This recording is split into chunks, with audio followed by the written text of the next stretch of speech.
Today I have made this model to understand intermolecular spaces more better. So, as we know, intermolecular spaces has three states of matter: solid, liquid, and gases. Now, let us come to solid. Solid has definite shape and volume because the particles are very tightly packed and they also have a dense shape. This makes the particles very tightly packed and makes it rigid and strong. Now let us come to liquid. Liquid has no definite shape but it has a definite volume. It is fluid and takes the shape of the container available to it. Particles are loosely packed than solids. As we can see, liquids have a lot of space than the solids. This means the liquids are less tightly packed than the solids. Now, let us come to the gases.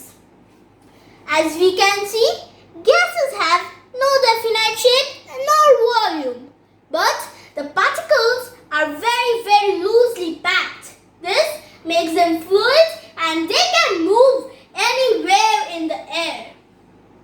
They can flow in the air to the places available to it. Now, let us give some examples of solids, liquids, and gases. Examples of this intermolecular space known as solids is tables, chairs, etc. Now, another comes the liquids. Examples of liquids are water, blood, juice, etc. Now, let us come to gases. Examples of gases are oxygen, air, wind, carbon dioxide, etc. One of the most essential gas in our lives is oxygen, and the most abundant gas in the atmosphere is nitrogen. Solids can be classified into many things. They have a lot of examples. Liquids, they also contain the major things needed for a life. For example, the blood. I hope everyone understood the intermolecular species about the states of matter, which are the solids, liquids, gases.